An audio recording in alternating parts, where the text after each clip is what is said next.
All right, guys. Forgive me for being sleepy. I fell asleep. Didn't mean to, but I have been up most of the night, as some of you will know. And there is a law enforcement update in 3 minutes' time. So I have had to very quickly put this live stream together. So I am totally not prepared. But then again, I was totally not prepared at 3 o'clock this morning. And I had to go live. Well, I didn't have to, but I wanted to. So here we are. And we are going to share Chester County District Attorney on Facebook press conference to provide an update on last night's developments is scheduled for 9:30 a.m. Press conference will be live right here. Right there. Okay, so we're waiting for them to go live. Here we go again, says Sandy. Here we go again. But while the press conference is going on, I can set up my live stream properly. We're not even set up properly.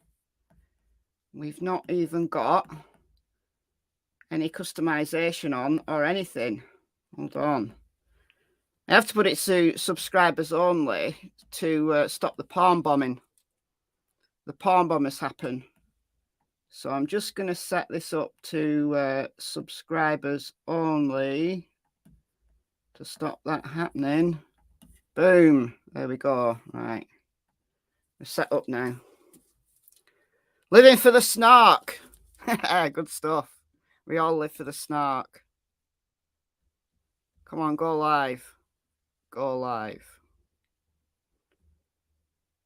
And be a better stream than you were yesterday.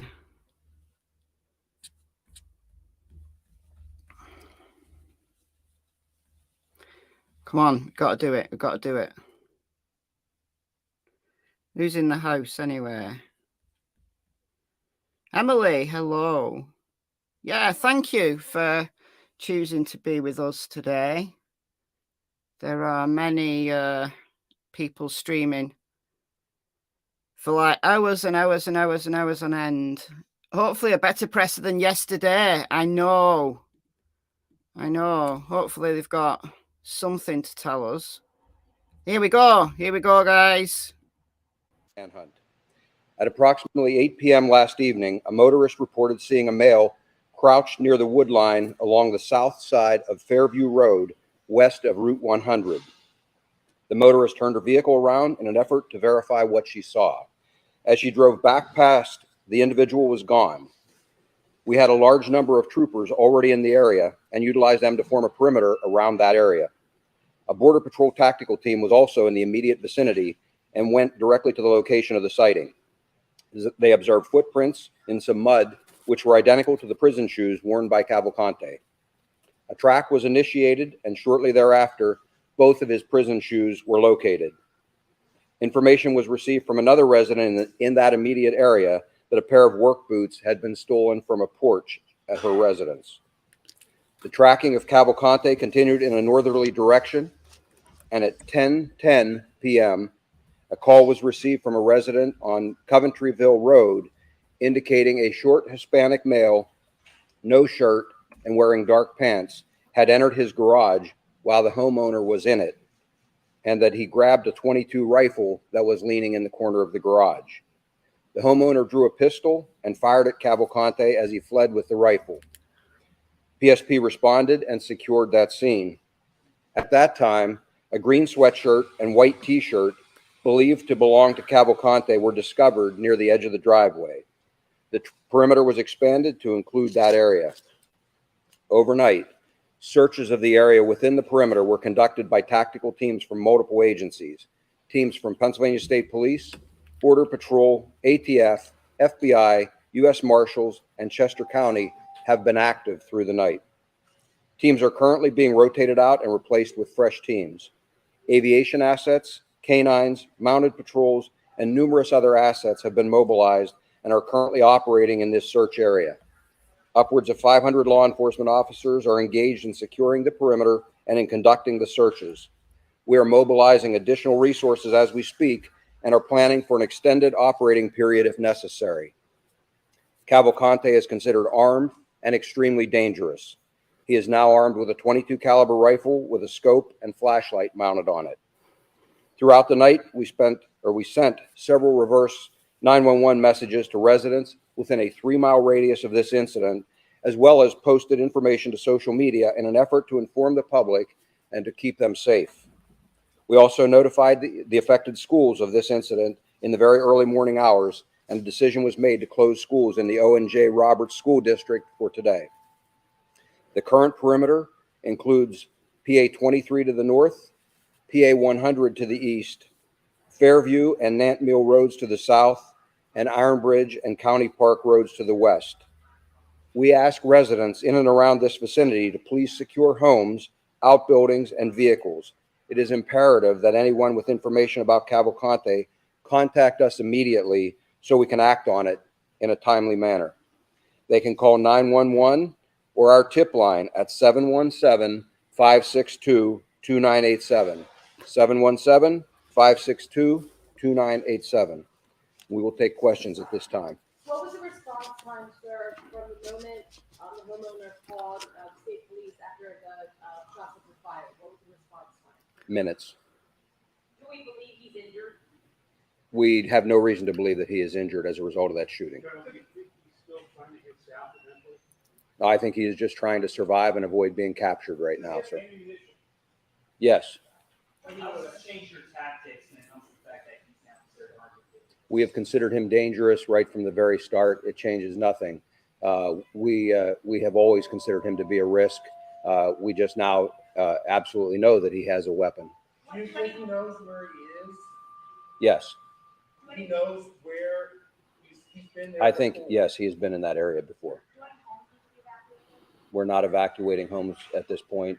We're asking residents to be vigilant and, again, lock their doors, call us if there is any issue or any concern on their part. It was several shots. I don't have that number at this point. Not as a result of anything with the search. We've had a few minor incidents or issues with officers out on the perimeter and things, but nothing related directly to the search. Has he getting help from anyone? Has he gotten help from anyone at any point? I'm not going to comment on whatever assistance he may or may not have received. What I will tell you is that at this point, I believe he is beyond assistance, and he is in that perimeter, and we will actively hunt until we find him. Now that he is cooperating with the investigation, is he fully cooperating? Yes. Now that he has a firearm and you have a general location of containment, is it imperative to push now, especially given the urgency of the firearm? Sir, we have been pushing anytime we had him contained from the very start. We have seen this as a high priority throughout. It is, in this particular case, the search area is probably close to 3 miles across east to west and 2 to 2.5 miles north to south. It's a large area, wooded, hilly terrain. It's not something that it's a matter of just sending a few people in and searching. As I said, we've had a number of tactical teams operating in there through the night. We continue to have teams operating in there now. It will take a long time to clear that entire area, and we will continue until we do locate him. You talked about how difficult the area around Long Farms was to search in. Is this similarly difficult, more or less difficult? Some similar challenges. The difference here, it's a little larger area. And so anytime you're in an area like this, you can imagine if you went out and took a several square mile area and had to try and find a single person who is trying to hide, it's a challenge. Do you consider him contained now in that area? As I've said before, no perimeter is ever 100% impenetrable. We have absolutely stood up a very strong perimeter.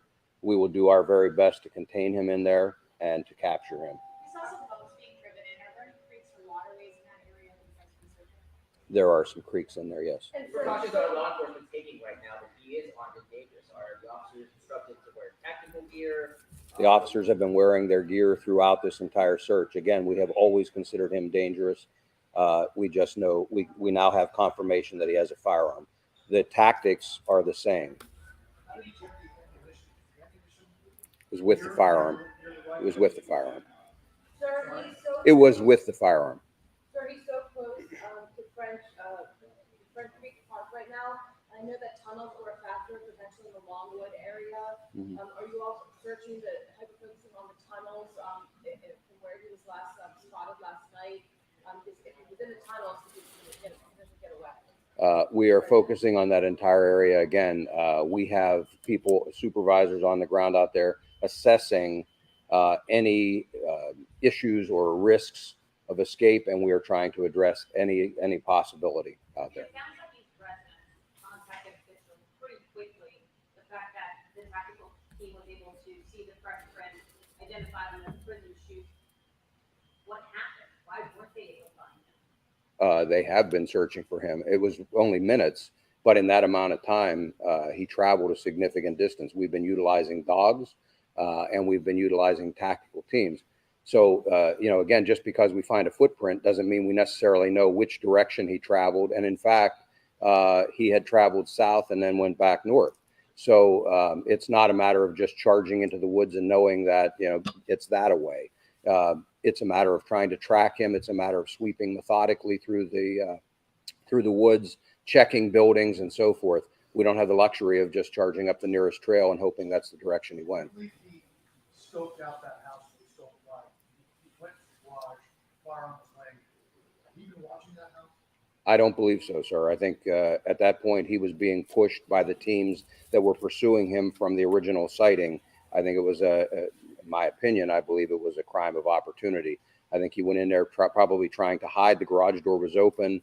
He didn't, I believe, recognize that the owner was in there. And I think he was probably looking for a place to hide, ran for that garage, saw the firearm, grabbed that, encountered the homeowner, and fled with the firearm. What's the square mile area now that you are searching? Do you have an estimate? I don't know, what is that, 8 to 10 square miles probably?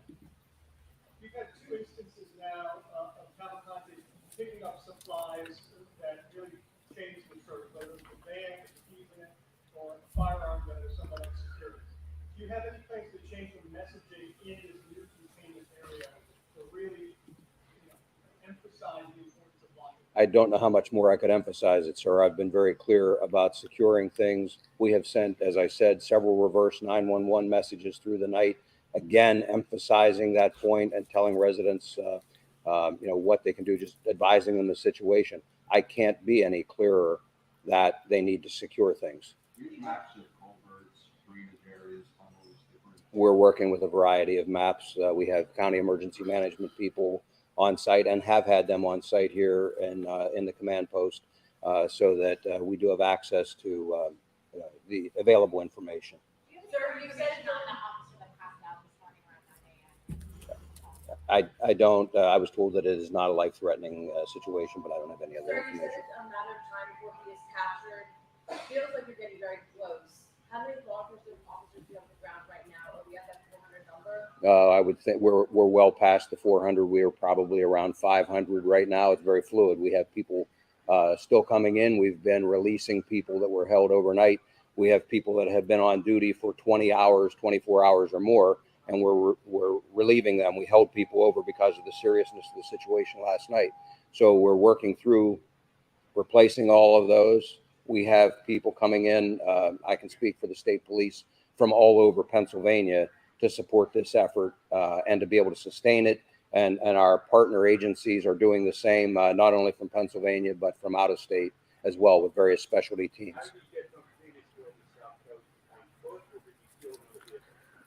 No, this is the area where he left the van. It's very close in proximity to where the van was abandoned and where I talked about that I believed he was in the woods and was likely hiding. The homeowner interviewed now. Can you give us any more detail about what he told you? Had he gotten the reverse 911 phone? I really can't provide any more detail right now. What I can tell you is, again, he encountered him. He did call us very quickly. He did what we asked him to do with regard to that. What road was that? Coventryville Road. How many times did he fire at him? I don't have that number of shots. Several shots, I was told. Reports that Cavalcante stole a pair of boots. Are those accurate? Yes. Are any of the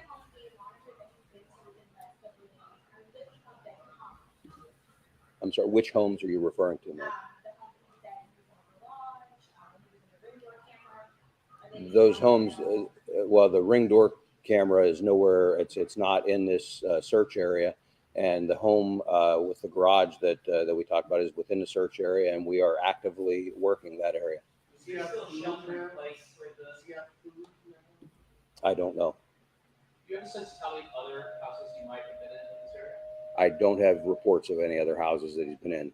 Doesn't mean he hasn't been, but we don't have reports of those. Senator, what has gone wrong here? I mean, have you underestimated him? Is he just that much of a worthy adversary? Sir, I don't know why you would think something has gone wrong. Our law enforcement people have done an amazing job tracking him and locating him, that proverbial needle in the haystack, and they've located that needle repeatedly.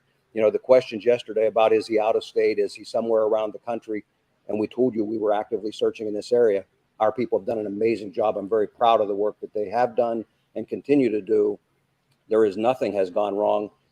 Our agencies are all working very well together, and I believe we will be successful in the long run. Carl, it's strange the posture of how your troopers and the law enforcement in the field pursuing him now that he's on. How is that possible? We have always considered him to be very dangerous, and I have stressed that in every one of my press conferences and in every briefing that I have given to our people that are out there searching. We considered him desperate. We considered him dangerous. All this does is confirm for us that he has a weapon. Is he desperate enough to use that weapon on and target law enforcement? He's killed 2 people previously. I would suspect that he's desperate enough to use that weapon. Are you guys trying to prevent carjackings based on the weapon now in his hands? I'm sorry, is there? Any efforts underway to prevent the carjacking? So we're actively working that area. I don't know what other efforts we could make to prevent a carjacking. We've asked people to secure everything. Anything that occurs in there, we will be on top of. And, you know, we're making every effort to find him as rapidly as we possibly can. Is there still shelter in place in certain perimeter people can leave their homes? People can leave their homes. That's entirely up to them. We have not tried to direct anybody to shelter in place. We have simply asked them to secure their homes. It's up to them if they want to leave. If they need assistance, they can let us know, and we will work with them to make sure they can get out of the area. Does the house on Commentaryville have a video of the interaction from last night? No. I'm sorry, what was that? Have you been in communication with the governor's office? How are they? I have been in regular communication with the governor's office and the governor himself. The governor has been closely monitoring this entire situation, has offered any resources that are necessary, has offered to contact other states if need be. So he's been closely monitoring this. He's on top of it, and we continue to keep him advised. Other than the death of the wife, will you have to contact any aggressive moves to the homeowner, who I believe is in his 80s? Is that accurate? He did not, to my knowledge, make any other aggressive moves. They confronted each other. The shots were fired, and he fled. And I'm not going to release anything else about the homeowner at this point. Do you know how close they actually got to each other, the homeowner and Cavalcante? It was a number of feet. Anything you'd like the public to know at this juncture? I know you've reiterated some very important facts, but just, No, I think, again, I stress, please secure things, and not just within the perimeter, in the vicinity around it.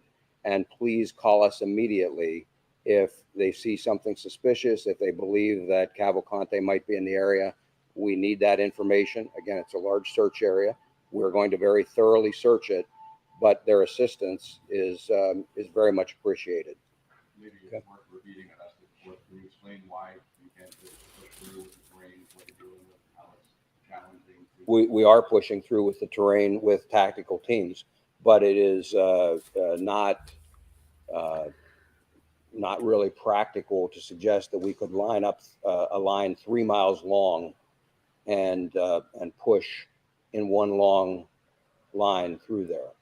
We've got to methodically search it. We've got trained teams that are doing that, and we're going to cover that ground as quickly and as thoroughly as we possibly can.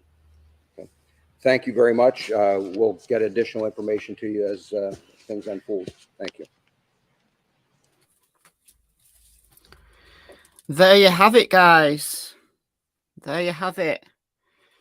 at least the person who is in the behind the scenes area controlling this press conference didn't end the live stream within mid-sentence.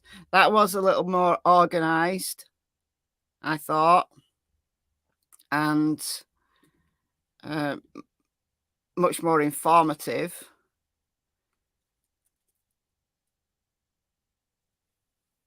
But so he's confirmed what was being talked about last night, which was he confronted a homeowner who fired shots at him. Apparently it was 7 shots that were fired. The homeowner didn't know whether he was injured or not, but it appears that he is unharmed. He's traveling quickly, very quickly. He did steal work boots. That was something that came out just before I stopped my live stream at like 6:30 this morning, or whatever time it was. Sassafras Kath, member for 11 months. Good morning, good morning. Good morning. This is day 13. Day 13. And thank you to Emily, who gifted 5 memberships during the press conference. Let me see who got them, if I can scroll back far enough in the chat. Let me see. Okay, so One Eye Flo, Tracy Roberts, Sandy Gant, Mason Bennett, and who else? Who was the other one who got them? Oh, I don't know. Can't find the other one. But thank you, Emily, and welcome to you guys who got a month's membership free to you, courtesy of Emily. Okay, how is he eating? Well, I think he's been breaking into homes and stealing stuff. That's what I think's been happening. He's got adrenaline, yeah, a lot of adrenaline. He's clearly a very fit guy. And they say he's moving quickly, and he's kind of what I think he's doing is he's getting some distance, and then he's doubling back on himself. I think he understands how scent works, how dogs operate, because a dog is tracking a scent, and that scent has to be getting stronger for that dog to think that that scent is live. Right? So if you think about how dogs have evolved, they are predators, they are carnivores, and they track their prey by picking up a scent, either on the ground or in the air, and then they get the nose down and they track that scent. But that scent has to be getting stronger for that dog to think it's on the trail. Because obviously, if it was tracking prey, as it was getting closer to that prey, the scent would be getting stronger. So, how to evade a scent dog is keep changing your environment that you're traveling on. So, what he's been doing, and this is why I think he understands dogs. What he's been doing is following this creek. I think this is why he ditched his sneakers, because they were so wet. So this is the search area from last night. So the staging area throughout the day was in Nampmeal Village. And then the search was focused last night on Coventryville Road, which is this place here. And then they set up a roadblock. This is where Fox News was sat live streaming. So this is the intersection of Coventryville Road and Ridge Road, which is Route 23. So they had a roadblock there. They also had a roadblock here at the intersection between Route 23 and Route 100. And that was the focus there. And French Creek is the place where I think he was traveling along the creek. And then if you travel along the creek for a while and then get out, This is why I think he understands dogs. Because if you change your environment, so go from water to earth, the nature of that scent changes. That scent gets weaker in water. It doesn't mean to say that the scent isn't there. It's just weaker in water. And then if you double back on yourself, then what happens is the dog doesn't understand that that scent has now changed direction. And as the dog is tracking, if that person has doubled back on themselves, the scent then gets suddenly strong and then it gets weaker again, if that makes sense. And if he zigzags and then doubles back for a bit, gets in water for a bit, that is really confusing for a dog. Certainly for ground scenting dogs, very confusing. So bloodhounds, hounds in general, spaniels, they are ground scenters. Yes, they will air scent, but they are primarily ground scenters. What they need is a mix of breeds of dog. And they have been bringing in German Shepherds who are a little bit more versatile with the way that they scent. They will air scent more.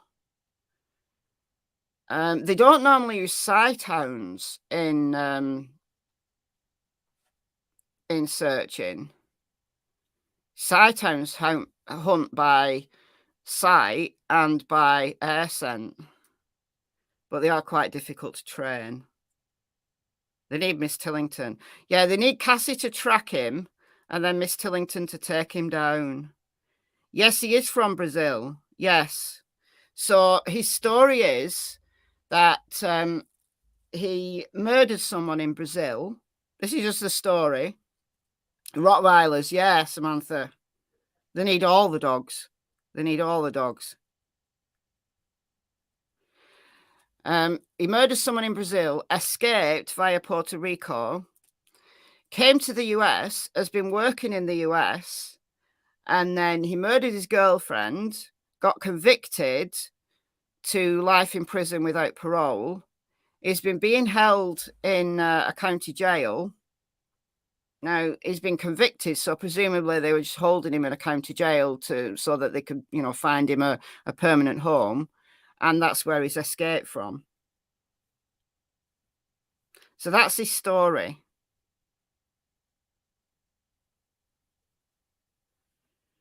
Yeah. Yeah, they need native trackers, yeah. Now, he did say that they're working with a variety of maps so that they can understand the tunnel systems around there. Thank you, Ashley, for the $20. That's very kind of you. Thank you, thank you. They need people with local knowledge. And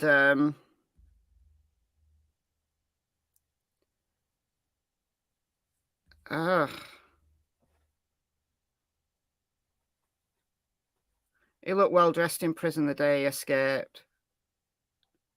What's the reasoning for native trackers? People who have local knowledge and people who have intimate knowledge of that landscape and intimate knowledge of tracking. The scent dogs are only as good as their handlers, right? Yes, you can let a dog go and the dog will track at a very quick pace.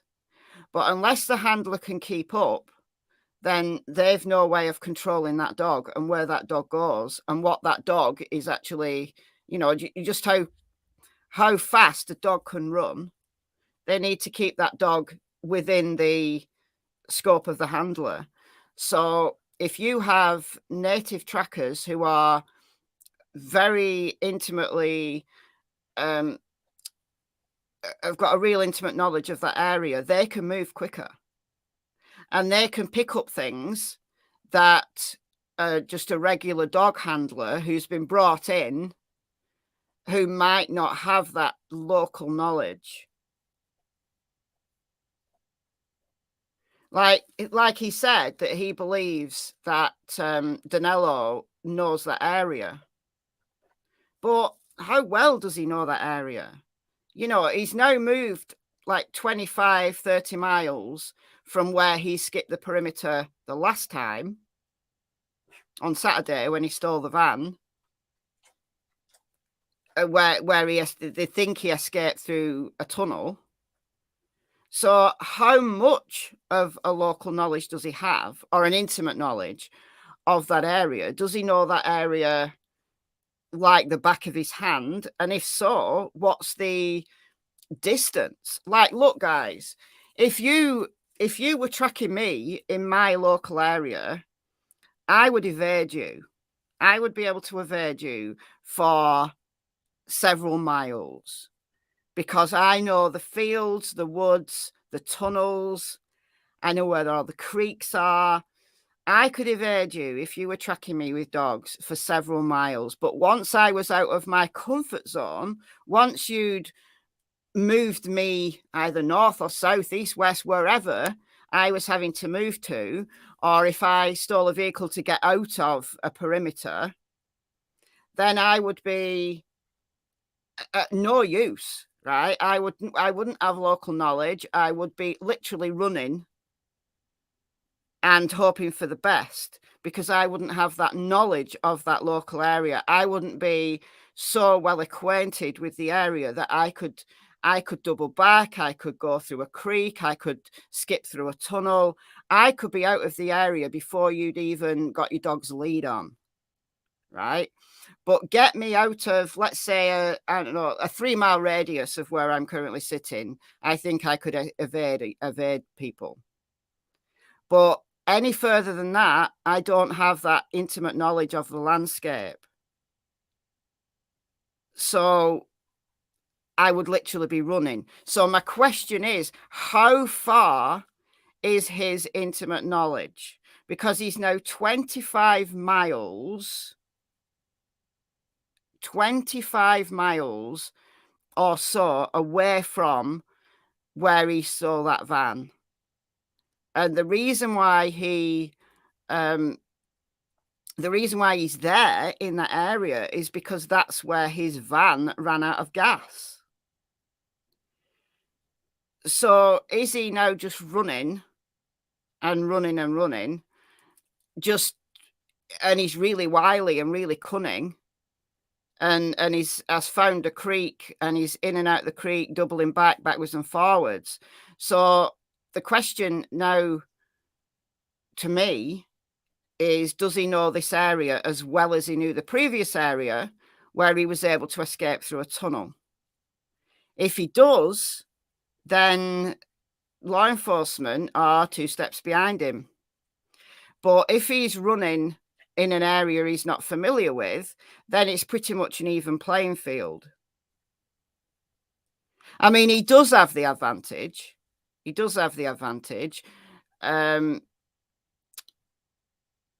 Because they've no idea where he is. And he'll have a very good idea where they are. Because he can hear them. He does have to rest sometime. But he's running on adrenaline.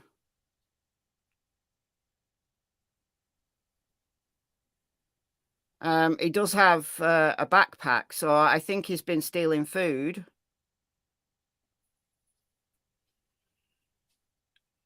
And now he's got a rifle. I've been looking while the press conference was on. I was looking at, so this is the southern, so Ridge Road here, where they had the roadblocks last night. They had a roadblock here and a roadblock here. That is the southern boundary. So they're assuming that he's heading north.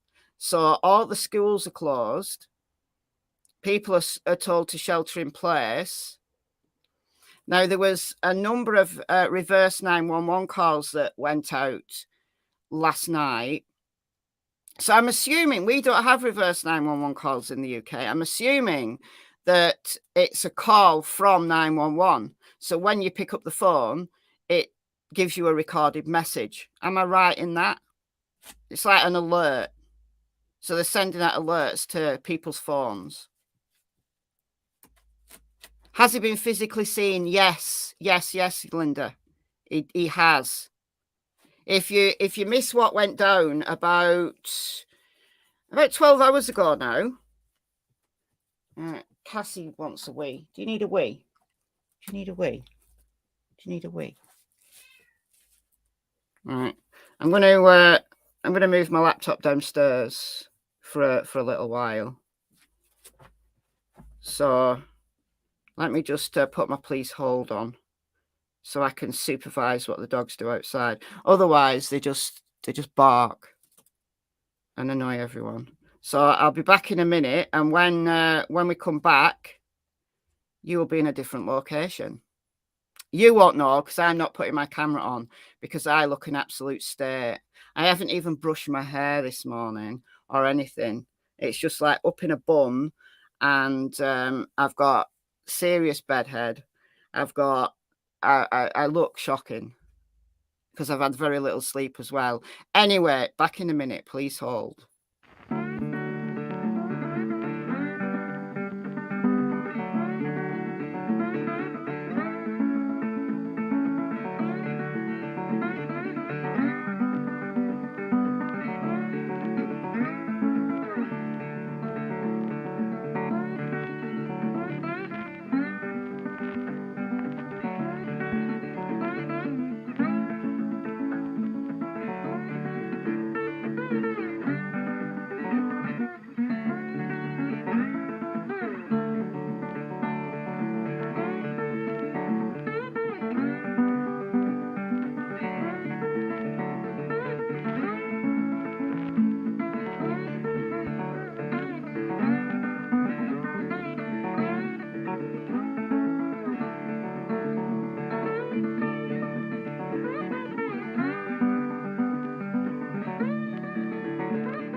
Hello, everyone. I'm back.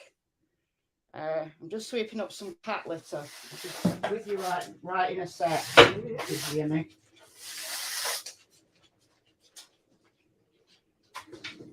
All right, I'm back with you. You're moving. You're in flight. I'm taking you to the table. All right, we're back. I'm just going to sit here for a minute. So the audio quality might have changed. I don't even know what. I've disconnected my microphone, so I don't even know what setting it's put you on. Oh, it's okay. You should be able to hear me all right.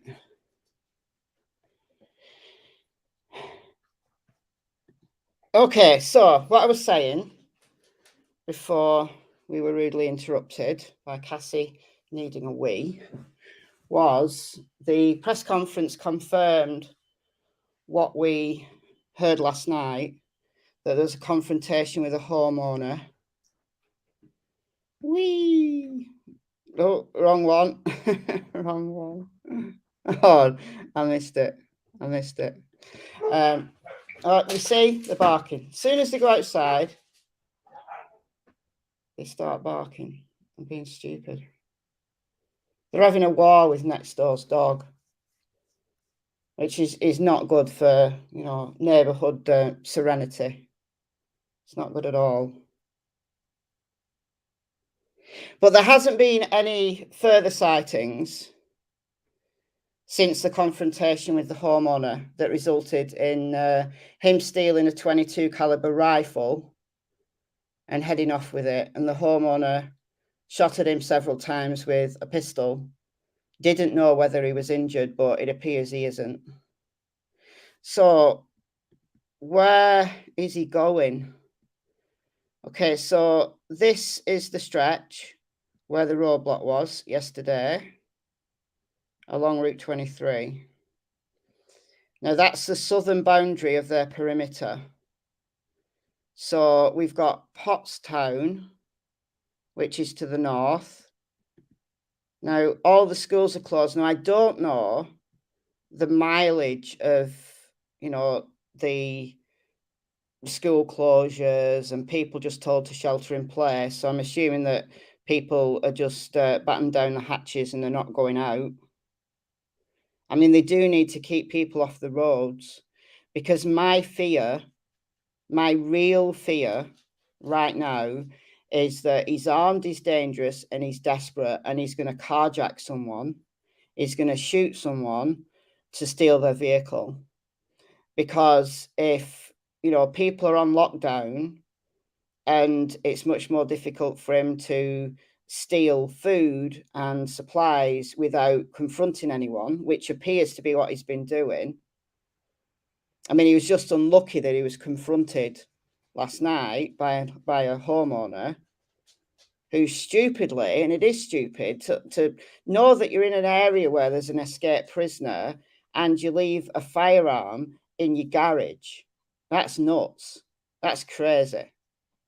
Maybe they forgot it was there. You know, people who've got quite a few firearms living in the country probably forgot it was there.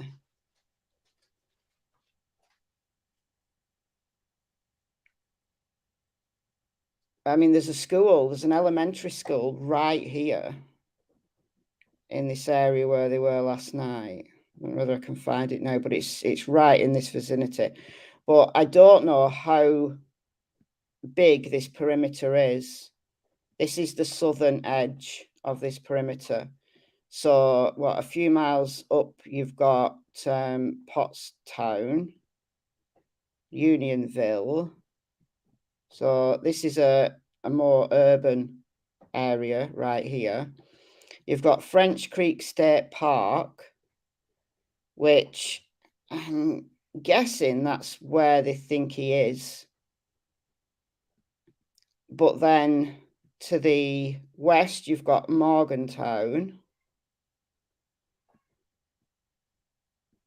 Now, if he's just desperate and he's just going to hide out for as long as he can, then yeah, he's going to stay in the woods. But if he's going to try and escape, if he's going to carjack someone, what's he going to do? He's going to stay close to the roads, isn't he? So he's either going to go this way, like keeping in the woods, but close enough to the roads that he can jump out on someone and carjack them.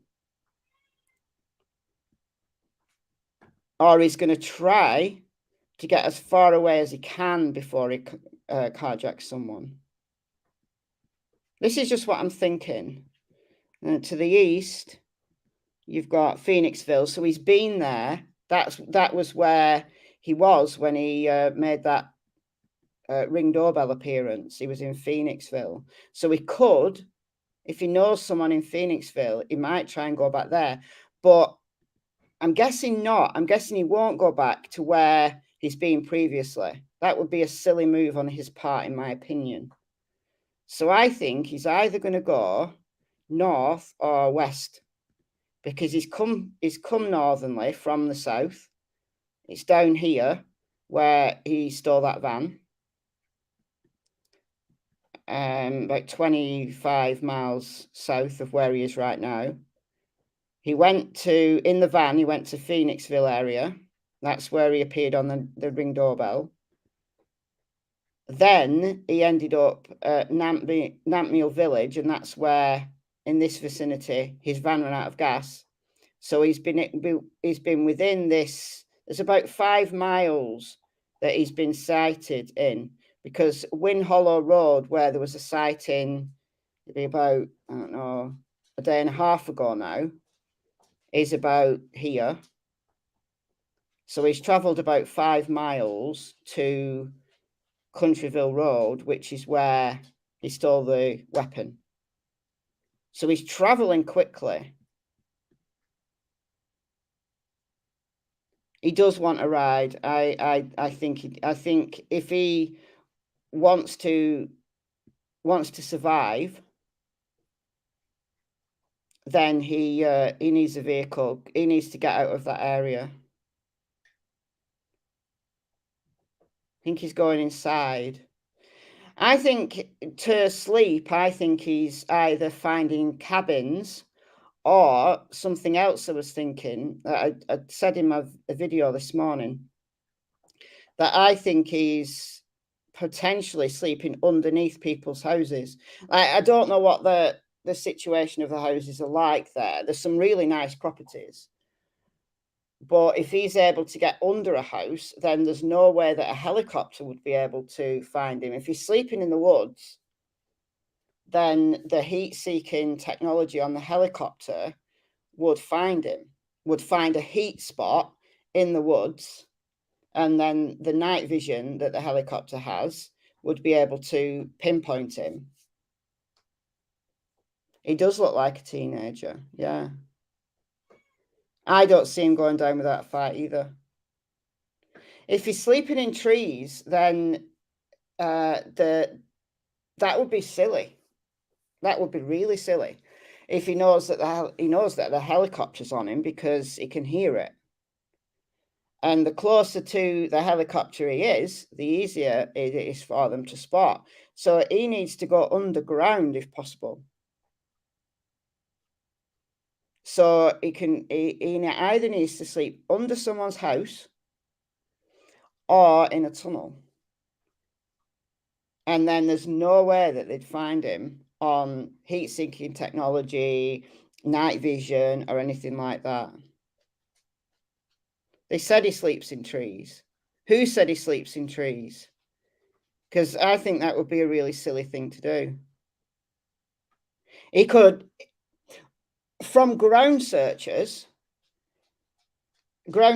humans, him going high in a tree makes complete sense. But at night, when that helicopter's circling with the night vision and the heat-seeking stuff, he'd be silly to go into a tree. And also, it would mean he's cornered. If they do catch him, as in really pinpoint him, and he's up a tree, then he's just surrounded. And the dogs would get him up a tree, no problem. A dog would track him up a tree, no problem whatsoever. So in the daytime, he's better to keep moving, doubling back, changing his environment. So he's close to a road. So going from the woods to the road to the creek, doubling back, zigzagging, moving in that way. That's difficult, as I said before, for a dog to track. It's also difficult for humans to be able to predict where he's going to be seen next, where the next sighting is going to be. He's wily. He's wily. He understands the process.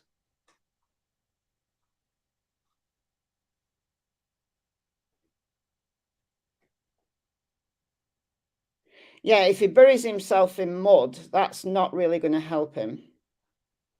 He's going to need to go underground, like a tunnel with, a thick ceiling, or under someone's house, because if he's under a house, then there's already a heat source in that house. So the heat-seeking technology is not going to be able to differentiate him from that house, which is obviously hotter, just because it's a house and there's people in it and it's got walls, than the outside. That's what I would do.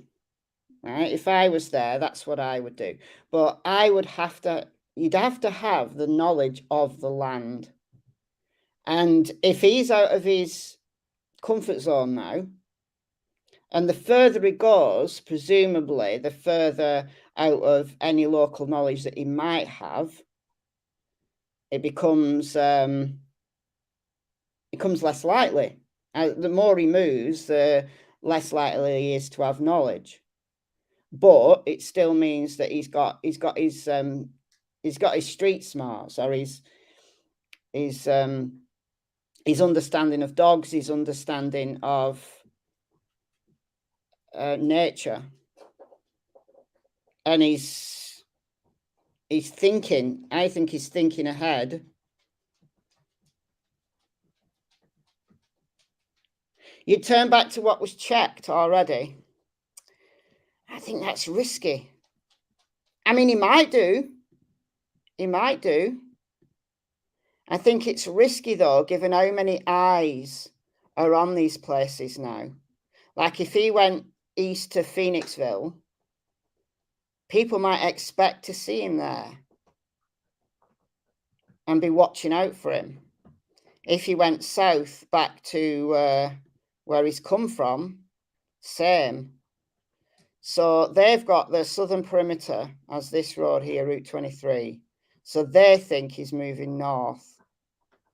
So they probably think he's going to be around here in the French Creek State Park. But if he's 2 steps ahead, he's going to do the unexpected. Where's he getting his water? From the creeks. There's a lot of water sources. So in this search area from last night, this line here is French Creek. So that's a water source. There's creeks all over this land, and that's fresh water. I mean, it might have some, farming residue in it, but it's not stagnant water. It's moving water, so that's perfectly fine to drink.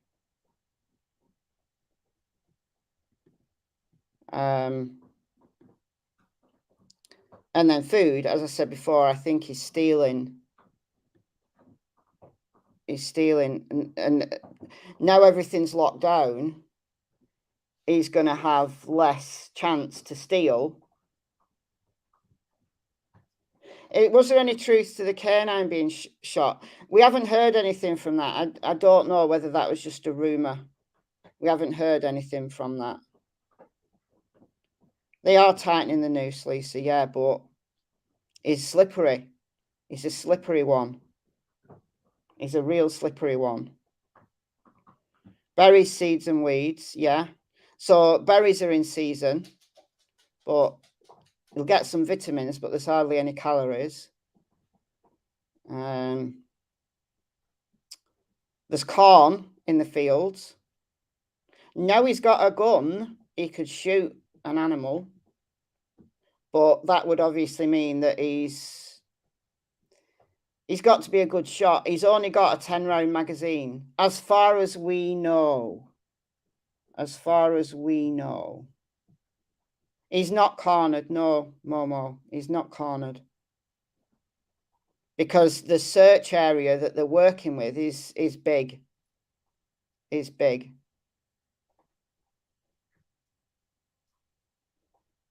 So no, he's not cornered. But now he's got a gun, he'd have to use his ammo wisely. But if he's a good shot, then he could take down an animal. But then you've got, you've got the preparing it, cutting it. He's got some knives with him, at least one knife with him. But I think he's got food. I don't think he's desperate enough to need to do that yet. But eventually, if he runs out of food, then... the thing is, though, he's only really small. He's very small and very skinny. So the amount of calories he'll actually need is a lot less than, just to maintain his weight is a lot less than somebody who's like 6'5" and 250 pounds. He's 5 foot with, I don't know, he must weigh about, 120 pounds, 130 pounds. Food is fuel, yeah, but you survive on your reserves. You can survive on your reserves for many days. It's water that you need, not food. You got beer, didn't you really? But he's been stealing food. He has been stealing food. What's the story about the backpack? Yeah, he does have, apparently, he has a bag with him. Apparently. So he's £120. Yeah, I would have put him about that. Chicken coops, yeah.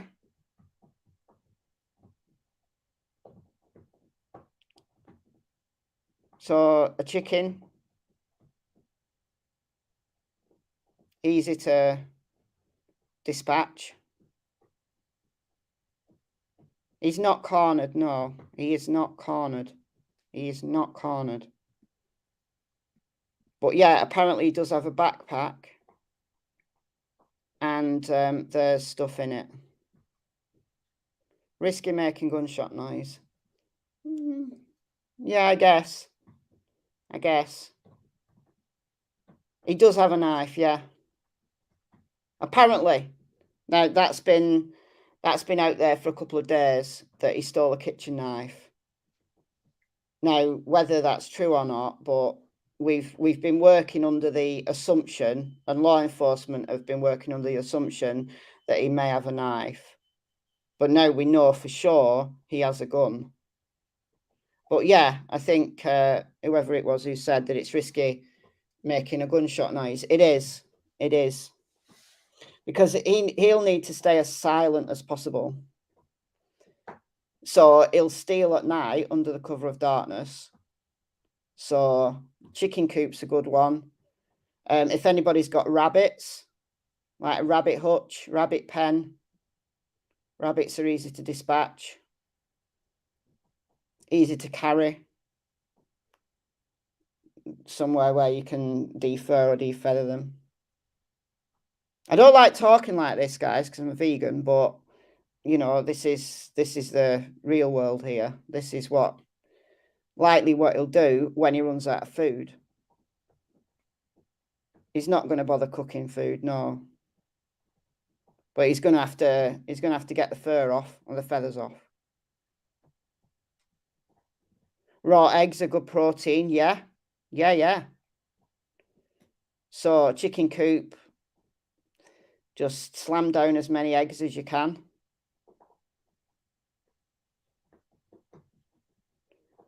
And then there's berries, there's corn. I mean, if he's in the forest, then there's no corn. But where he's come from, there were cornfields. But if they think he's in this area, then there are still some fields, plenty of fields out there that may have crops in. It's not corn cutting season yet. Certainly not here anyway. Like things like here, wheat and barley. Like barley was harvested in July. Wheat tends to be harvested late August. Fruit trees. There could be some fruit trees. There could be. But if you're thinking about easy calories, then fruit and berries is not something that, you know, there's hardly any calories to them. So if you're thinking about easy calories, then you're looking at complex carbs like corn, or you're thinking high fat, high protein foods like chicken, eggs,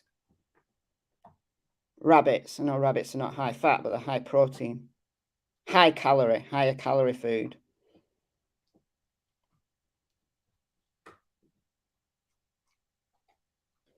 Yeah, if he's been raiding pantries, then he could have some real lightweight food, like cookies. Somebody mentioned cereal bars, stuff that is high calorie. It's you know, ready-made energy, and it's very lightweight. You know, you're not going to steal cans, tins, or anything like that. You're going to steal stuff that's light, cereal.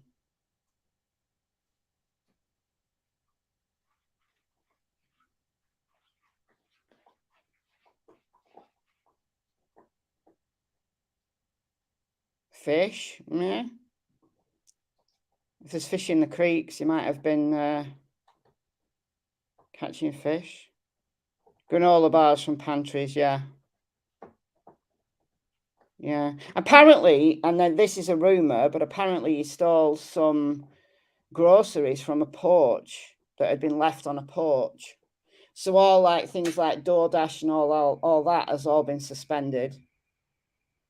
I heard that this morning on a news report, that somebody who works for DoorDash is losing a ton of money because all like the DoorDash deliveries and things like that have been suspended.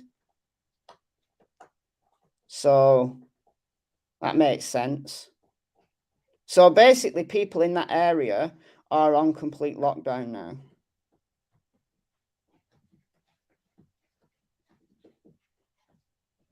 Any red panties in this? No, he's not done Wells. He's not done Wells. Anyway, I'm going to take you back upstairs now because the dogs have come in. So please hold. I'm going to take you back upstairs.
Hey, I've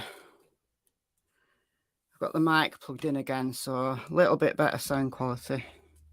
This laptop actually has a reasonable microphone, like in its little it's on the left hand of the keyboard. So even though the audio isn't too bad, I keep knocking it, like when I'm doing maps and stuff. So it's easier just to have a microphone plugged in, so I don't have to worry about that. You jump on a goods train and get out of there. Oops. Yeah. Train hopping. That's somebody suggested that the other day. It doesn't appear that he's done that. Now, obviously, it will depend if there's rail tracks nearby.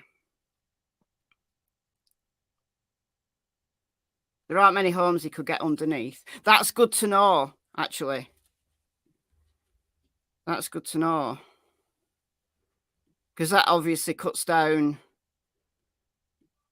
his capacity to be able to sleep and sleep well for several hours and really rest up with absolutely no threat of being picked up by the helicopter. So that's good to know.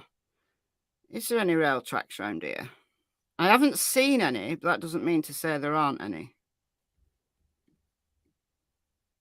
I mean, there's going to be, as you go more urban, but in this area, I'm not sure. I haven't seen any rail tracks. Anybody local who knows?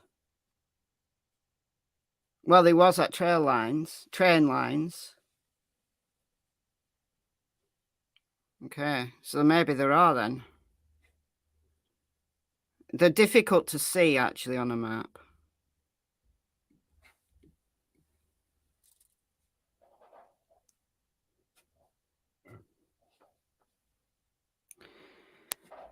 Yeah, there is this rumor about a black SUV.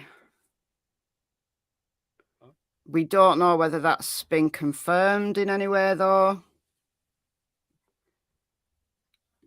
But let's see what's being said on the site previously known as Twitter.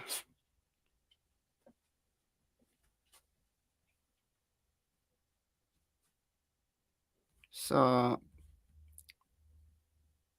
PA State Police, 49 seconds ago, Cavalcante was last spotted in the South Coventry Township, Chester County, shirtless and wearing blue pants, carrying a stolen 22 rifle with a flashlight. Residents should call 911 immediately if he's spotted. For general tips or info, please call 717-562-2987.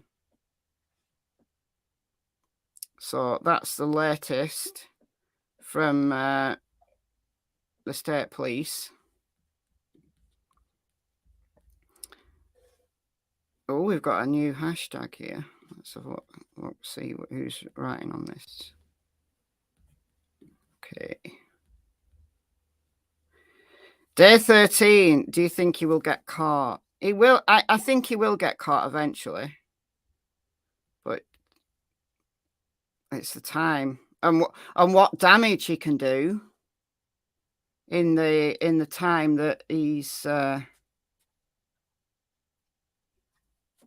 there. It's still Twitter. It is still Twitter to me. For those who think the Manhunt is just open farmland, it's not. No, it's not. It's a mixture of, there's some heavy woods, some light woods. And the light woods will be the more difficult to get through because it'll have heavier underbrush. Thick trees move very easily through thick trees because there's less underbrush. And then there's farmland. So it's a mix. Somebody's playing the escape video again.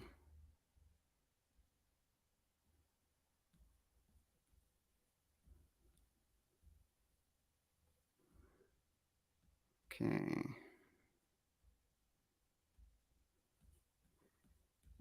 Let me see if there's any like drone footage or anything like that being played.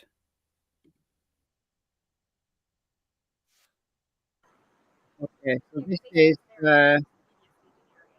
29 Philly. This is what I was on last night. They were live streaming from this channel. So this is Fox 29 Philadelphia. So I'll put this in the chat. There's no sound on this at the moment. I haven't muted it. There is no sound on it at the moment. So where are they?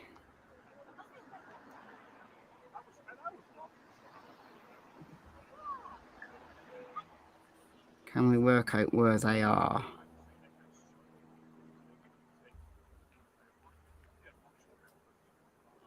Can't read those signs. We buy junk cars. Good to know.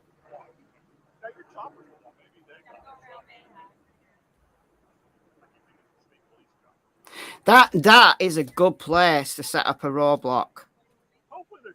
Not just obviously because it's an intersection and it's easy to stop vehicles at intersections, not just because of that, but any place where there's like garages that buy and sell cars. That is a good place where he might go to just hop in a car. Hopefully, these places, though, don't keep keys in there. But there'll be keys on the property. And he's got a gun, right?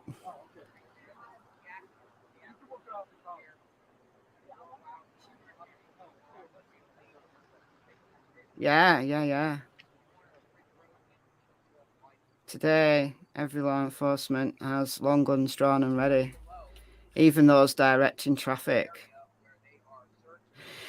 Those who are just doing their regular work, these cops are sitting ducks because they don't know where he is. They don't know where he is. And he's got a rifle. Roll Moat, who was a guy who came out of jail, tried to murder his ex-girlfriend because she had a new relationship, shot her through a window but didn't kill her, killed her boyfriend, and then went on the run. He didn't kill him. He severely injured a police officer like shot him in the face. He survived, but he was blinded. And remind me, guys, did that guy take his own life eventually, that policeman? It's quite a few years ago. Royal Moat, it was over the northeast coast of England. But that went on for a few days, and they got him cornered in these woods. He'd been using tunnels to hide in. They eventually got him cornered, and then he just came out and he just came out and led down, and they surrounded him, and then one of them shot him, so they shot him dead. This will end with him being shot dead, yeah. He's basically got two choices. He can either surrender or be caught and go back to jail, or he can go out with a blaze of glory and, suicide by cop. Just saw a bit of the conference. If you rewind back to the beginning of this live stream, you can watch all the conference. The conference is at the beginning of this live stream.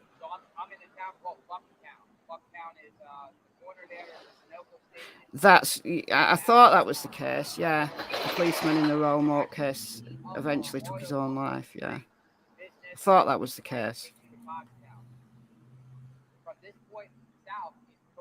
The rifle was loaded, yeah. There was a 10-round magazine with the rifle. Yeah, Marie. Yeah, he did eventually take his own life. I remembered it. I just wasn't sure whether I was confusing it with another case. But he did eventually. He had a lot of mental health issues. A lot. He really struggled for quite a while. Yeah, chocolate bars, cereal bars, granola bars, cereal, just light stuff that's high calorie. I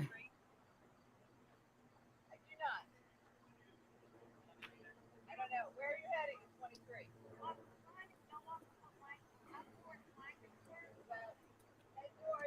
10 known rounds, yeah. But we don't know. He may have more. We don't know. That's just what has been reported. Could he be dead somewhere? He could be now. You know, it's about, 12 hours since he stole that rifle. He could be dead, but I'm not sure that he's in this to do that. Okay, Emily. See you soon. This guy proves Kyle's theory. There are aliens among us. He's superhuman, but he's running on adrenaline. He's very fit, very agile. I mean, just the way he escaped proves that. He's cunning, and he's got good knowledge. He's got good knowledge of how to survive and how to move around without being detected. I think the only way he would ever take his own life, I think, if he was completely cornered, he may do. But at this moment in time, I think he's enjoying it, honestly. I think he's enjoying giving the cops the runaround. He's probably lost 10 pounds by now. He may have done. May have lost a little bit of weight. Depends how much food he's carrying on him. But, I mean, obviously the adrenaline and just the speed at which he's moving. He's got great weather. Yeah, I mean, if he stays out there for, another month, let's just go, long game here. Another month, the weather starts changing, coming into fall. The weather starts getting colder, especially at night. Then he is going to need some supplies. He's currently shirtless, as far as we know. Like, he stole some work boots, but as far as we know, he is shirtless. He's got blue pants on, some work boots, and that's it, because they found his white T-shirt and that green hoodie. They found that in the woods. So he ditched those. In a month, there'll be nuts and fruits. Yeah, there'll be nuts. Yeah. So he got hoodies. What, did he steal some clothes? Like more clothes than the green hoodie? Coffee Cake, I think that he's had help. Yeah, I do. I don't know whether he's got consistent help, though. Again, it depends on... It depends on the area that he's moving to. Washing lines, yeah. Actually, that is a really good idea. If people are putting the washing out to dry, yeah, washing lines. To keep washing inside, they need to try and starve him out. I mean, or not starve him out because he can find food in the environment, but make it really, really difficult for him, so that if he needs to steal stuff, he has to be confrontational. And I know that's a very risky strategy.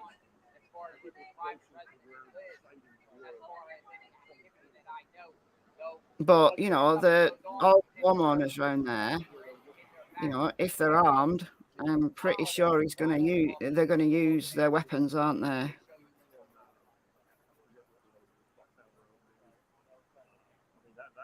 Remember, he's gang related. Yeah, in Brazil, he'll go out fighting. Yeah.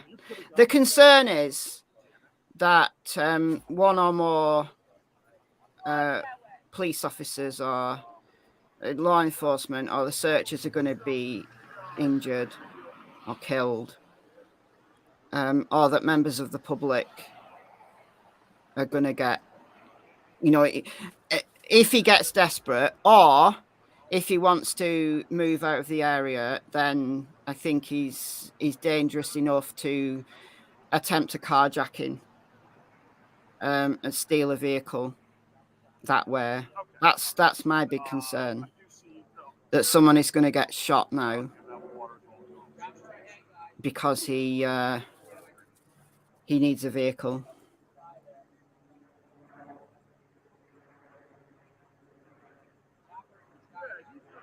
He did go to an ex-work colleague. Yeah, that was in Phoenixville. So if we just go back to the map for a moment. So when he had this stolen vehicle, he went to Phoenixville, which is here, this area. So he has at least one person that he knows in this general area. And then he must have gone along here, maybe. And he ended up ditching the car. Or maybe, I don't know which way he would have gone, but he went west anyway. Kind of northwest. And he ended up running out of gas. Have they found him? No, not yet. They have a search area. So for those just coming in, this road here is Ridge Road. It's Route 23. Last night, they had a roadblock here at this intersection. They had a roadblock here. And this was the search area. This area. He confronted a homeowner on Coventryville Road, which is here, and stole a .22 caliber rifle. Now, at the press conference from today, which you can hear at the beginning of this live, this Route 23 has now become their southern perimeter. Now, I didn't fully catch. He gave some like area codes. We call them postcodes. You call them zip codes. He gave some zip codes. We're going to have to look them up. But I'm not sure how big the perimeter is. But I'm guessing that they've got a big perimeter and they're going to use this as the southern, and they're going to assume that he's here, I think, in French Creek State Park. French Creek State Park. So we've got a town to the west, Morgantown.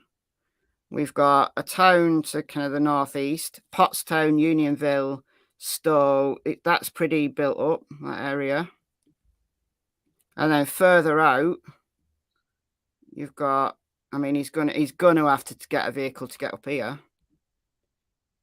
You've got an interstate 176. Is that 176?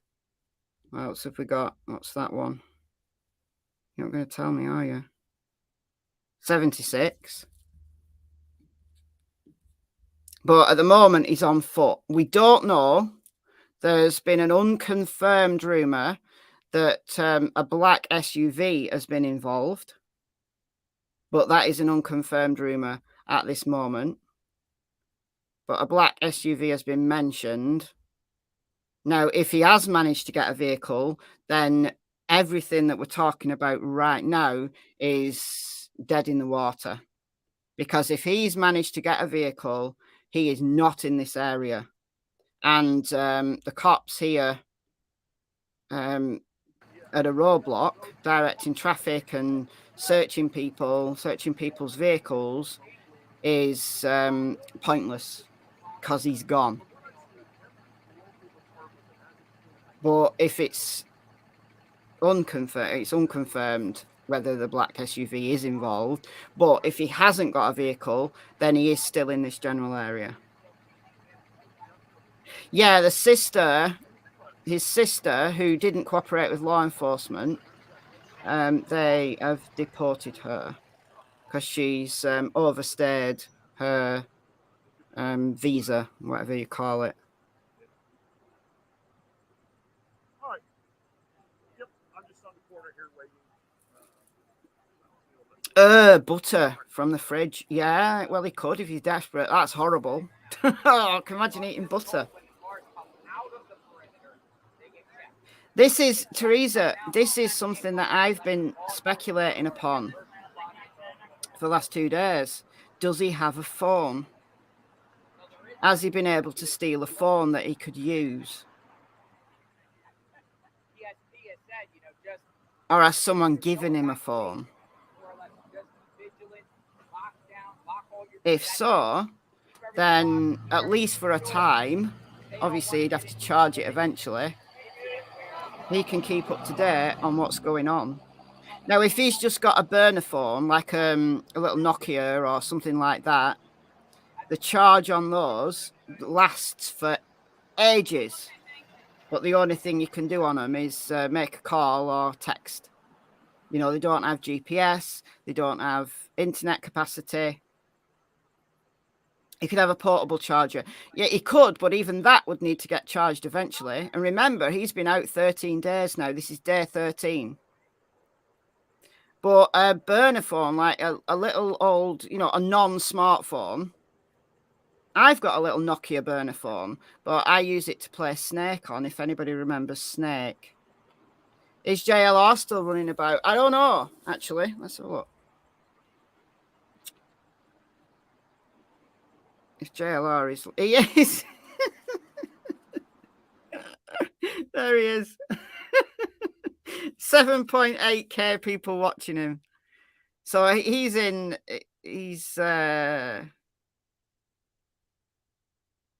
there's more people watching Recovery Addict than JLR. That's interesting. And there's hardly anybody watching me. I mean, who am I? You know, JLR, at least he's on the scene. So he's watching people checking cars, watching law enforcement checking cars. So he looks like to be in the same area as these guys. So we may even see him. If this is Fox 29 Philadelphia, if they pan the camera around, we may see JLR. Thank you, Kim. You're watching me.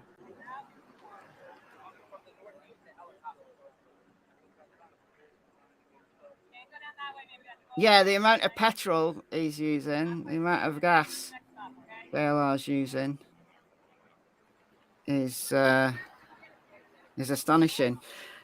I know a lot of people don't watch him. I know a lot of people don't like him because of some of the things that he's done in the past, and I get that. I understand that. But I give him props for the mileage that he puts in, and he's on the scene. He's at the presses. You've got to give him props for that. All the cool kids are here watching me. That's good. He's like, it could be. Teresa, it could be. He could be catching glimpses of people's TVs. He'd have to be pretty brazen to do that, though. JLR got invited to stay at a neighbour's home tonight, did he? I mean, I think JLR, I mean, I haven't seen a lot of his coverage, but I think a lot of people have been receptive to him. You know, he's been respectful. And, ow, Cassie. He's not out there with a bullhorn or anything like that, annoying people. You're here for the banter, Lou, are you? Here for the snark. Yeah, I mean, if he does have any kind of access to the internet, then he can listen to the police scanner. He can get tips from us. I don't know how good his English is. I'm assuming that he's got a workable knowledge of English, given that he's been working in the US, but it doesn't necessarily mean his English is good.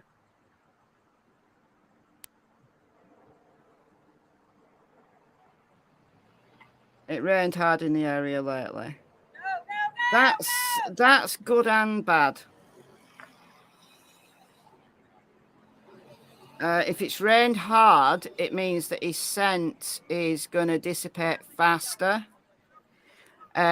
Using creeks, the water is going to be higher, and the water's going to be running faster, which means that any scent in the water, what dogs do is they literally taste the water.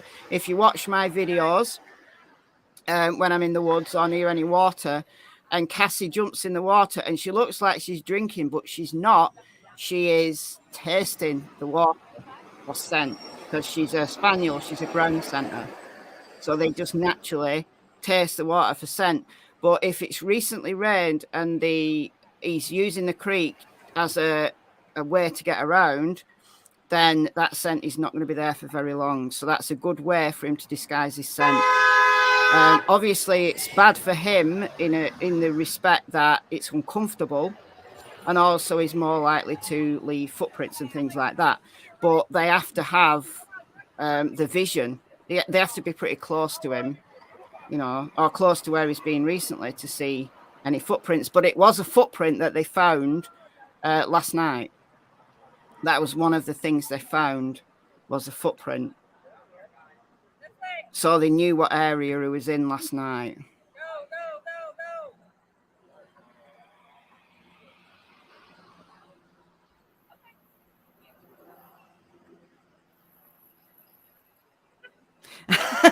Emily, you dropped his link once. So when I played him under face, it almost killed you.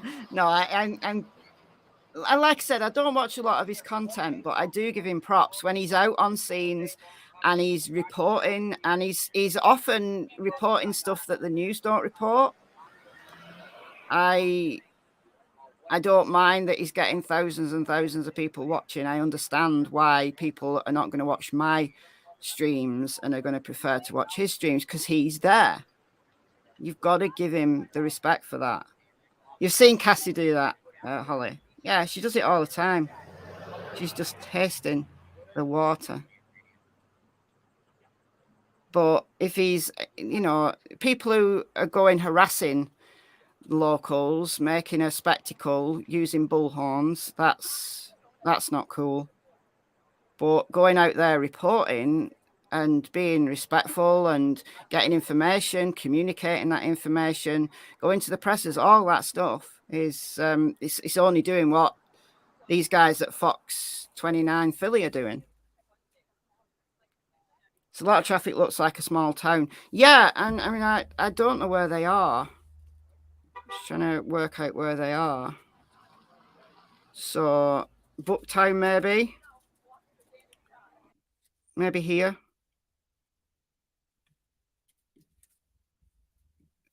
there's because this is where they had a roadblock last night here.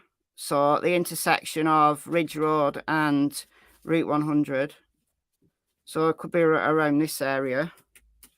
Or, ow, Cassie, she's a weirdo. I'm not sure that they'll have got roadblock. Maybe they're further up here. I don't know. Be interested to know where they are. Why did he have his garage open? I know, yeah. Silly, isn't it? Maybe they are further north. Maybe they're on the north perimeter. So they could be Unionville, Pottstown, Douglasville. Because they have a large, kind of wide, broad search perimeter. Yes, he is still on the run. You can't taste there while hunting. Yeah, they do. They do. They look like they're gulping, but they're not. You used to live in Pottstown. Maybe you recognise some of these locations then. Oh, fox have gone off air. Or maybe they're just... I don't know what they're doing. See what JLR's up to. Oh, so JLR's in the same location, look, that Fox were in.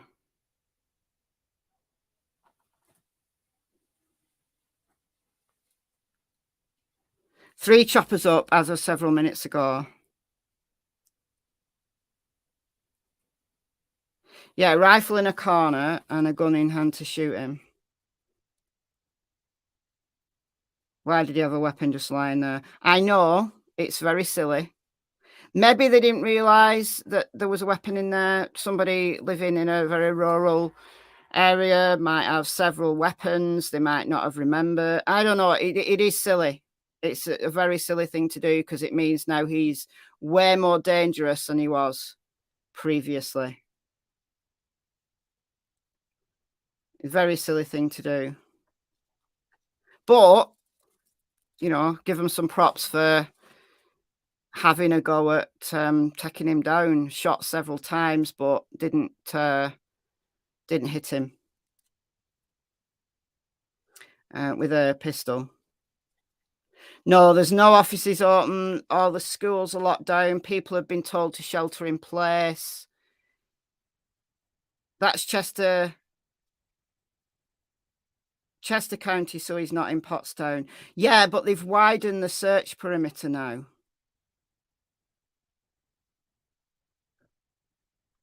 Four choppers now. They've widened the search perimeter. So they are assuming that where he was last night here, this is where he stole the gun from. This is Coventryville Road. This is now the southern perimeter. So I think they're assuming that he's going to move north, maybe through here. So the search perimeter, I don't know exactly how many miles it's covering, but it's a lot wider than it has been. Choppers are up in the air. He's not thirsty, Jen. There's a lot of waterways in the area. There's a lot of waterways in the area. So he won't be thirsty. He'll be able to drink at creeks. It's rained recently, so the ground, you know, the water's going to be high. So no, he's not going to be thirsty. Yeah, 10 rounds is 10. 10 bullets. So 10 shots. That's what we know he's got. Now, we don't know whether he has more ammo than that. Because if this person left a gun lying around, then there may be ammo lying around also that he's just been able to scoop up. I'm just assuming. But we know he's got 10 for sure.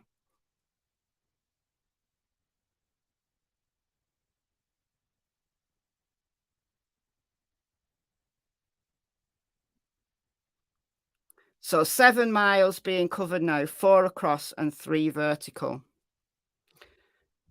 So if this is a southern perimeter, that's what they said in the presser. So 4 across and then 3 vertical. So from maybe Nampmeal up through here, I would imagine. And then across. So you're looking at that kind of area. I'm going to have to plot it out. I can't plot it out on Google Maps. I'm on Google Maps at the moment. Can't do that on Google Maps. You can do it on Google Earth. There's some nifty apps that can dead easily put a radius in. But at the moment, I'm just on Google Maps. Never seen this Manhunt. I have. Roll was like this. Was this intense? That was from, remind me, was that 2010? That was in the northeast of this country. So I'm northwest. He was on the northeast.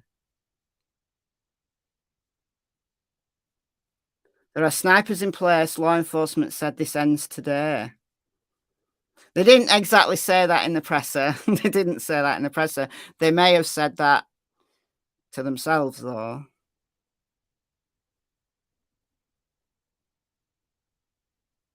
You got friends in Johnstown. Where's Johnstown? See if I can find it. You see, if he gets up here, they'll be scared that he's going to get up here, because that's a lot of people that could potentially be at risk. At the moment, this area is sparsely populated. Or someone close to law enforcement.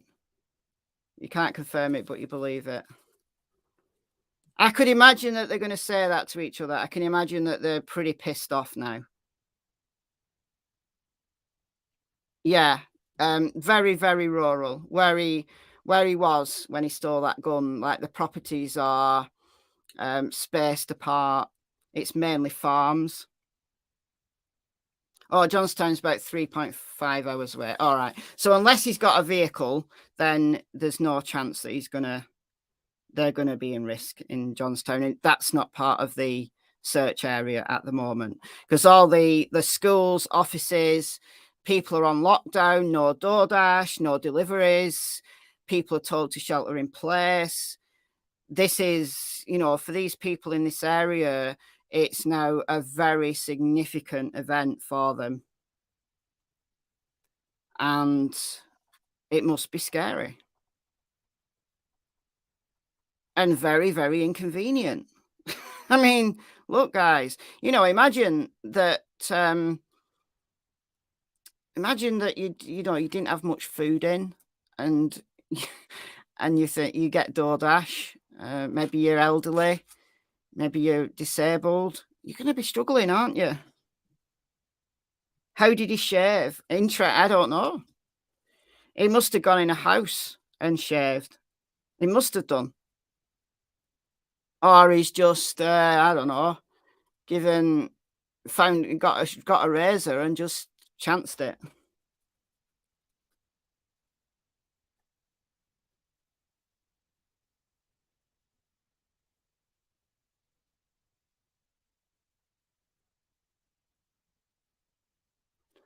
Could hide under a moving truck. Oh my word, that would be a very risky move. Although the prisoner that escaped from London, so it's around the same time as this guy. There was a prisoner escaped from my country. Now, London is down south. It's about 200 miles away from where I live. A prisoner escaped from Wandsworth Prison by hiding under a truck, like a delivery truck. He dressed up as a chef so he could get in the kitchen, and then a delivery came and he got outside and hid underneath the moving truck, and then just kind of popped out when the truck stopped at a junction or whatever. He just popped out and ran. stole a push bike, and then he was caught very quickly. He didn't get very far. Fox says aerial up, great views. Hold on. Okay. Here we go.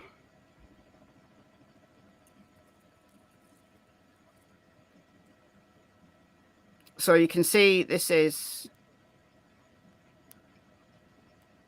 there's a lot of, it's, the environment's varied. There's a lot of fields.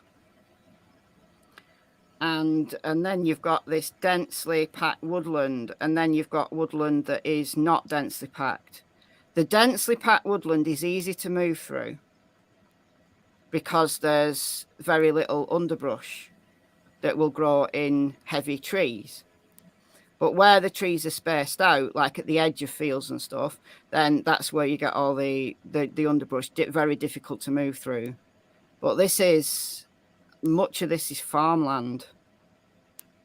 So easy to get through as long as you keep the, you know, to the tree line.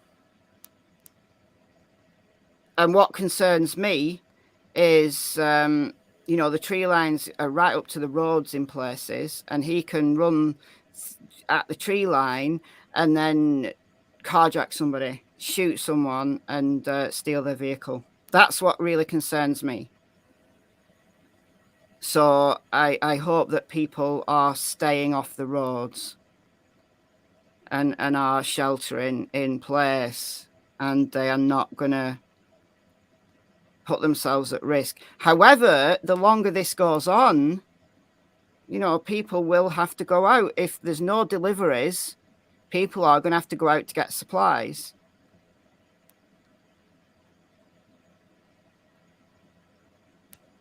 Go out in a car chase, yeah. That's exactly what I'm thinking, Katie. Now he's got a weapon. Carjacking is very, very possible.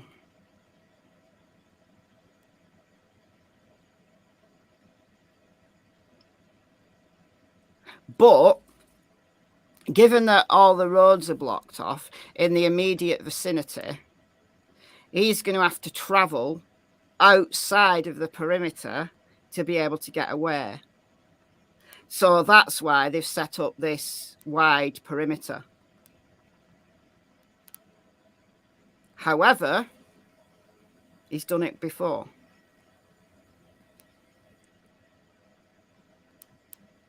Like carjacking in the middle of the perimeter, gonna get caught, isn't he? But if he manages to travel out of that perimeter, then carjacking is very, very possible, and it will happen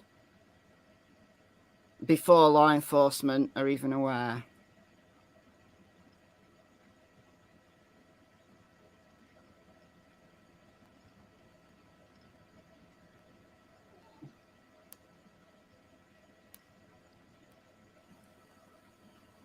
The Jen says he will need to sleep. I bet he's holed up, not moving.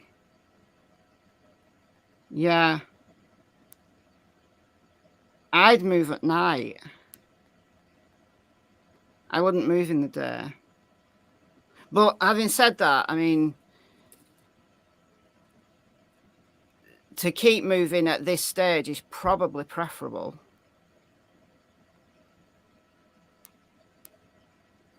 Because the further away he gets from this kind of center point, the easier it's going to be for him to keep moving outside of the perimeter. But again, like I said earlier, it depends on what his knowledge is of this local area now, what his knowledge is of the landscape.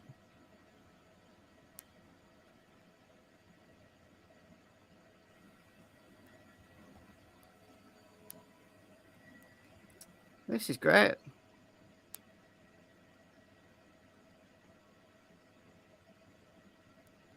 I mean, I'm glad that the press conference was more informative and there was more there was more information, but it was also sensible. The stuff that he was saying yesterday at the presser just irritated me. Like there was inconsistencies. It sounded like excuses. I was mad after that presser. But this one, you know, they've just come giving information. And now we're just in this holding pattern now, aren't we?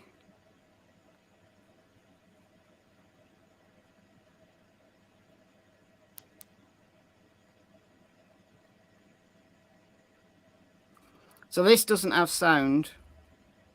I'm playing this with sound, so it's not that I've got this muted.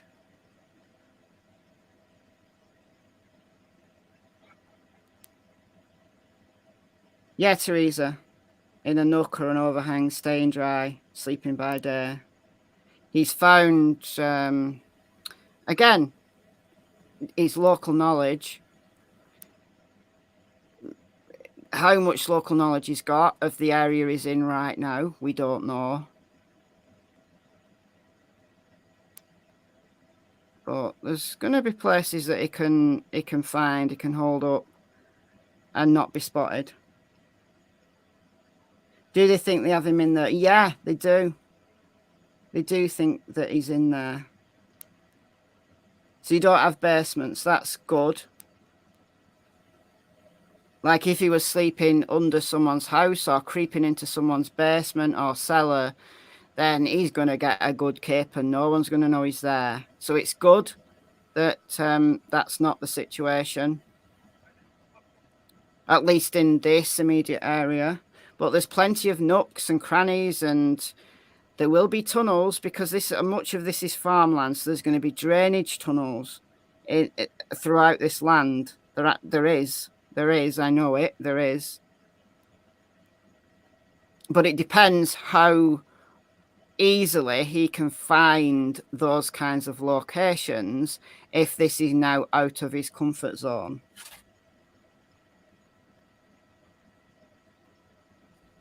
So anybody just coming in, just rewind to the beginning, right at the beginning of this live stream, and that was the press conference.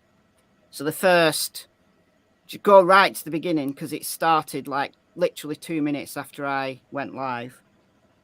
There are plenty of dog teams out. Like obviously we're just seeing one location, but they've had numerous dog teams out. Now, obviously, you know, the dogs need a rest, so they have to have a lot of dog teams. A lot of dog teams, and then a dog can only work for a few hours, and then they have to rest that dog and bring in a new team. So they'll be using the dogs strategically.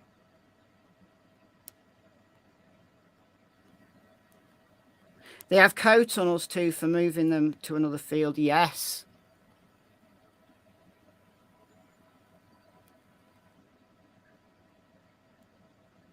You're probably right there, Donna. Widening the search perimeter means they don't have any idea where he is. I think they know what general area he's in, but they've not got him cornered. They've not been able to really tighten in and you know, get him in a really narrow area where basically you can't do any damage and there's nowhere for him to go. Yeah, on farmland, there's a lot of tunnels that people don't realise are there. That are either used to move things like animals or they're used as drainage. Could he have gotten out of the perimeter? Yes, he could, Jen. He could have done. But we're going to have to at least for the moment, assume that law enforcement have got that perimeter set up for a reason. That doesn't mean to say that he's not skipped it already, and it doesn't mean to say that he's not going to skip it. He may be there right now, and the first thing they'll realise is if he does something like steal a vehicle. And if he does get out of the perimeter, remember that people are going to be out and about in the areas where, you know, they've not been locked down. The people are going to be out and about. They might be cautious, and hopefully even people outside of that search perimeter are going to make sure that they keep everything locked. They don't have weapons in garages. They don't have keys in vehicles. They're going to do that even if they're out of the immediate search perimeter. However, it's going to be easy for him if he is out. He could take a hostage. I'm concerned he's going to try and carjack someone. That's my concern. Christina, member for 11 months, almost a year. Thank you for your continued support for nearly a year. Yeah, everybody, all law enforcement, they are tooled up. They have to be. They have to be. I really hope a hostage situation doesn't occur. Look, he's dangerous, isn't he? And he's got a weapon now. They're in a really dangerous situation. Thank you, Christina, for the $9.99. Thank you so much. Thank you. Thank you. Thank you, thank you. It's probably 90 degrees outside. I don't know. What's the temperature like? Anybody in the area? I looked up the temperature last night. So like at midnight, 1, 2 o'clock in the morning, it was about 60 Fahrenheit, something like that. So warm, but not hot. Remember, he's shirtless. Unless he's stolen some clothes from somewhere. They found his prison t-shirt and his green hoodie. So he's not wearing that anymore. They found that along with his shoes. In Celsius, I think it was about 17 Celsius, 17, 18 Celsius. I'm just going off memory. So it's 77 degrees in Pottstown right now, says Buglove. So Pottstown is just to the north of where they were last night, where they knew he was last night, because that's where he stole the gun from.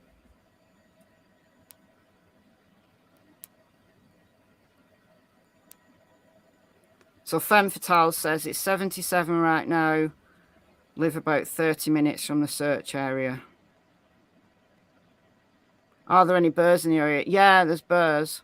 Don't know how many birds. There's birds. There's local people. Help me out here. You've got coyotes, I guess, and snakes. So there's wildlife out there that could pose a risk. 77 Fahrenheit is 25 degrees C. I don't know what it is here, actually. It's a lot cooler today than it has been. And it's less humid. There's a wind now, which is nice. It's just comfortable for me now here. I haven't checked the temperature, though. It is a beautiful area, Linda. It is.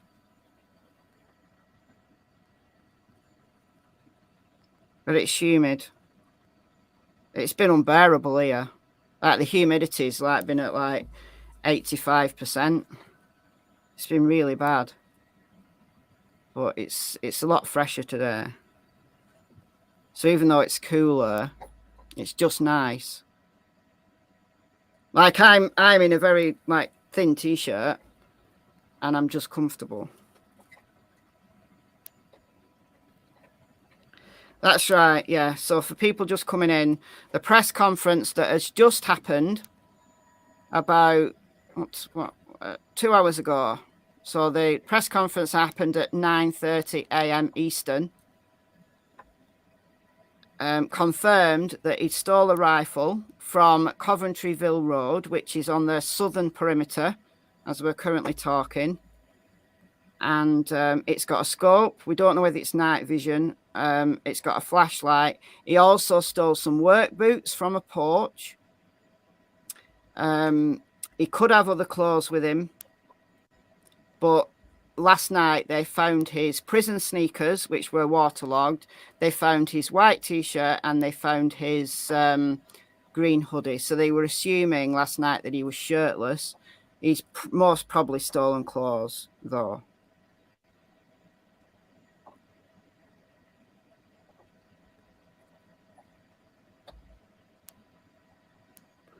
Oh yeah, the humidity's the worst. If you've got like chest problems, lung problems, humidity's horrible. Like you just can't breathe.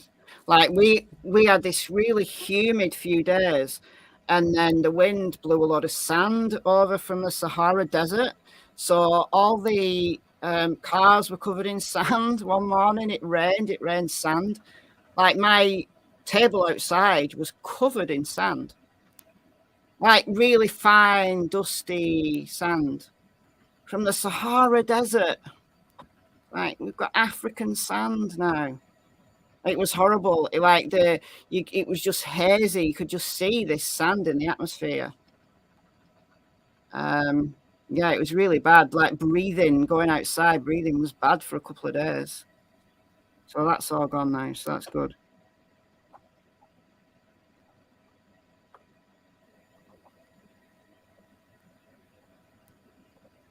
Yeah. Yeah, they can use the hoodie as a scent article. They can, yeah.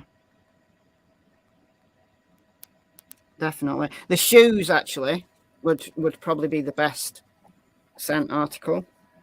But yeah, it's good that he's ditched those. So that's an oversight on his behalf. That he's just left them because they've got a fresh scent. So if they're tracking a human and they don't have a scent for that particular human, then they just send the dogs out to search for any human scent.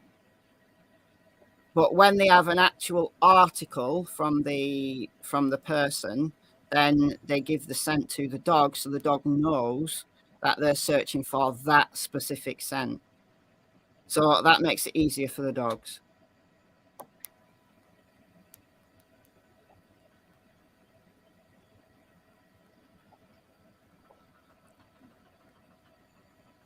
He's used to Brazilian temperatures. He's been in the US, though, for... Wasn't the murder in 2021, the murder of his girlfriend? Because you've got to remember that he's gone through a trial. So he's been in the US for at least 2 years.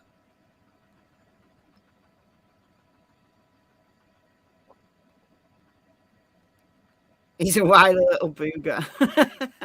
He is. He totally is.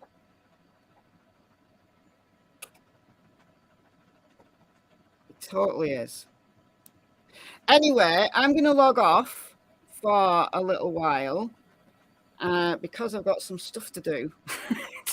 My day has just completely gone to shit, to be honest, because I just fell asleep earlier and I do have stuff to do. So I'm going to log off for a little while. I'm going to come back later, though. Definitely, if anything significant happens, then I'll be back straight away. But I do have some stuff to do. So I'll catch you all later. Thank you to you all for joining me. There's plenty of other streams you can go to. There's loads of people live streaming right now. How big is the search area? Apparently it's 4 miles across and 3 feet vertical. So 3 feet, 3 miles north to south, 4 miles east to west. So thank you all. Thank you to the mods as always. Thanks for the donations. Welcome to the new members, and I'll catch you later. Go back to right at the beginning of the live if you want the press conference from today. I streamed the press conference from yesterday, and also I did a 3-hour live in the night my time, so late evening into the night Pennsylvania time, of all the stuff that went down. So there's plenty of content on my channel. Also did a little video with a recap this morning, so plenty of content on my channel if you want something to do, but there's plenty of other lives going on right now. So I'll see you later. Enjoy the rest of your day until I do see you later. Bye guys.